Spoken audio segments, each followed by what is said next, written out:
মা, তুমি এখানে চা বেচতেছো? তুমি আমারে আর কত কষ্ট দিবে? আমার বউ আমারে বললো তুই চা বিক্রি করছিস। আমি এই কথা শোনার পরে নিজের আর সামলা রাখতে পারি না। আমি এই জন্য তোমাকে নিতে আসছি। আমি থাকলে তুমি এত কেন কষ্ট করো? ভিক্ষা করো, চা বিক্রি করো, এত কিছু দরকার কি তোমার? আমি না তোমার সন্তান? তুমি না আমার জন্ম দিছ? তাহলে এত কষ্ট কেন করো আমার? বাবারে, কিছু কিছু কষ্ট সন্তানের ভালোবাসার জন্য করতে হয়। আমি চাই নাই ভালোবাসা, আমি শুধু চাই তুমি আমার পাশে থাকবা, সবসময় আমার পাশে থাকবা। তুমি পিছিয়ে কি করছো না করছো আমি সব ভুলে গেছি। তুমি আমাকে মাফ করো।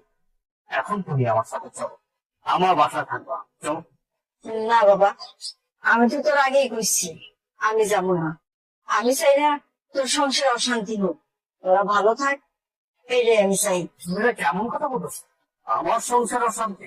আমি যেদিন থেকে আমার বউরে বিয়ে করছি সেদিন থেকে তো আমার জীবন অশান্তি শুরু হয়ে গেছে। তুমি আর নতুন করে কি অশান্তি শুরু করবা? অথচ দেখো, আমার বাড়িতে থাকার কথা তোমার, অথচ তুমি না থেকে আমার শ্বশুর থাকছে। শ্বশুর থাকতেছে নন স্টপ, দিনের পরে দিন, রাতের পরে রাত, ভালো মন্দ খাইতেছে, ঘুমাইতেছে, ফিরতেছে। অথচ তুমি রাস্তা রাস্তা ভিক্ষা করতেছো, চা বিক্রি করতেছো। খারাপ লাগে না আমার? আমার তো খারাপ লাগে।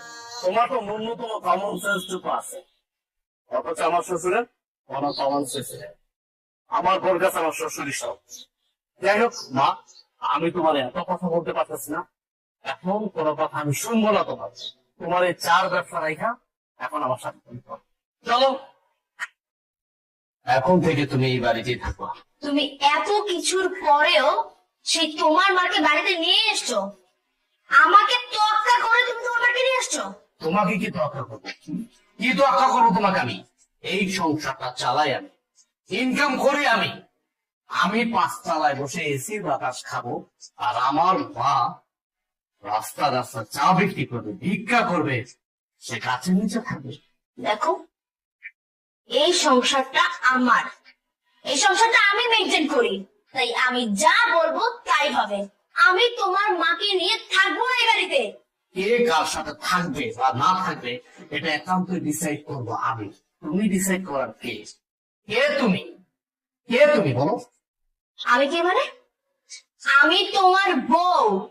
এই বাড়িটা আমার, আর এই সংসারটাও আমার। এই সংসারের সব দায়িত্ব আমি পালন করি, তুমি তো তেমন কিছুই করো না। তো আমি এই সংসারে যে ডিসিশন দিব সেটাই ফাইনাল। আর তোমার মা তোমার ছোট ভাই ঘরে টিকতে পারেনি, আমার ঘরে কেন টিকবে? হ্যাঁ, তোমার কি মনে হয় যে উনি অত ভালো একটা মেয়ের সাথে টিকতে পারলো না, আমার সাথে টিকতে পারবে? কখনোই না। আমি তোমার মাকে নিয়ে এই এক ছাদের নিচে